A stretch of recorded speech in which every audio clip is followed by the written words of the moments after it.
Vanessa, halika na, time na. Go ahead, leave me alone. Galit ka ba sa akin? Ano ka ba? Huwag ka na magalit sa akin. Linuloko lang naman kita kagabi. Hindi yun eh. Naiinis ako kay Prince. Alam mo, hindi ko maintindihan. Parang okay na lahat eh.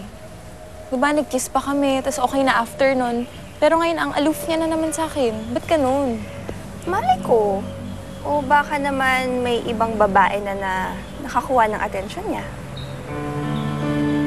Zenny, bakit ayaw mo nang makipagkita ko kay Lyra? May problema ba? May nagawa ba akong hindi niyo nagustuhan? Kung may nagawa ako na mali, I'm sorry. Hindi ko sinasadya. Roxanne, wala. Wala. Wala kang nagagawang mali sa amin. Wala talaga. Sa totoo lang, nahihiya nga ako dahil nagpunta ako dito.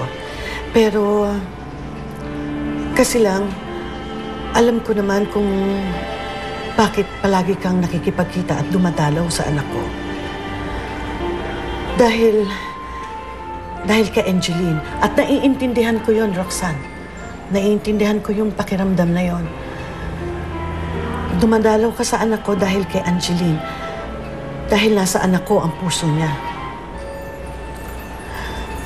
Pero Roxanne, nahihiya ako dahil parang pinagbabawalan kita na makipagkita sa anak ko. Gayong malaki ang utang na loob namin sa'yo. Pero hindi ba? Isipin mo, hindi rin naman maganda yon para sa'yo. Dahil para mo lamang lalong itinatarak ang punyal sa puso mo dahil sa pagkamatay ng anak mo.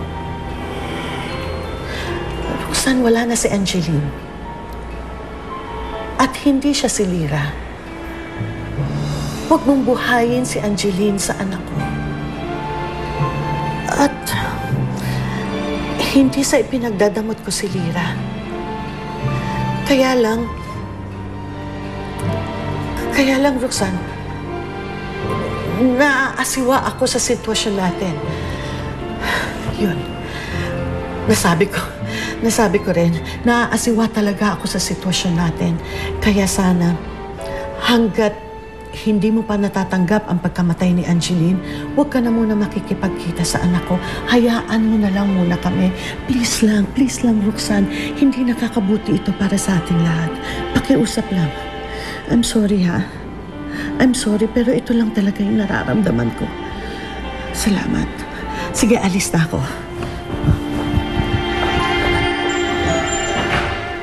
That's possible naman, di ba? Na may nakita ng ibang babae si Prince. Kaya siguro dead man na siya uli sa'yo.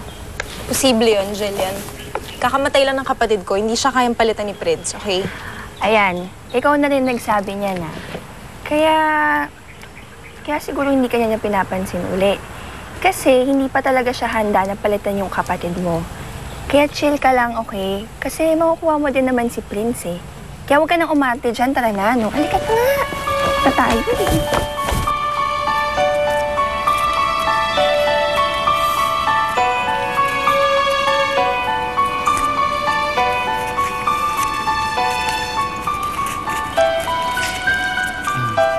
Lyra!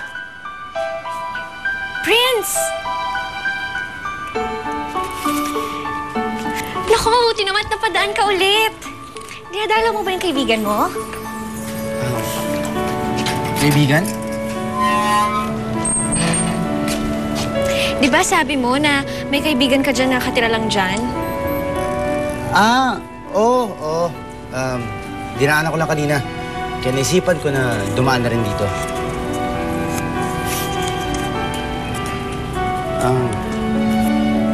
Ano yan? Ha? Wala. Ginawa ko lang to.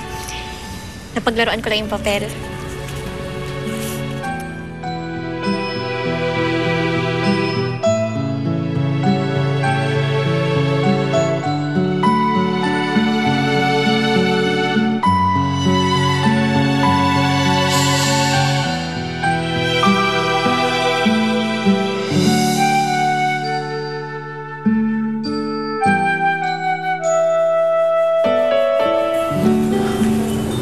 Ano naman yung ginagawa mo?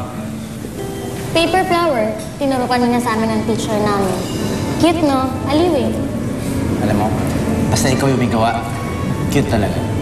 Bolero. O ito, sa'yo na lang. Talaga?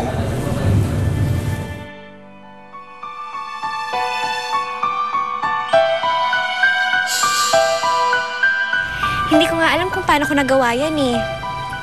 Natsambahan ko lang siguro. Ngayon mo lang ginawa to? Hindi ko alam kung paano ko siya nagawa na walang nagtuturo sa akin. May mga bagay pala akong alam kong gawin pero akala ko hindi. Prince, si Angeline ba? Marunong ba siyang gumawa ng ganyan?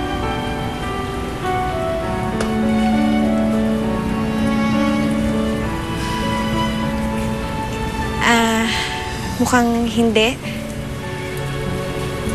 Pasensya ka na kung natanong ko Ang akala ko Akin na nga.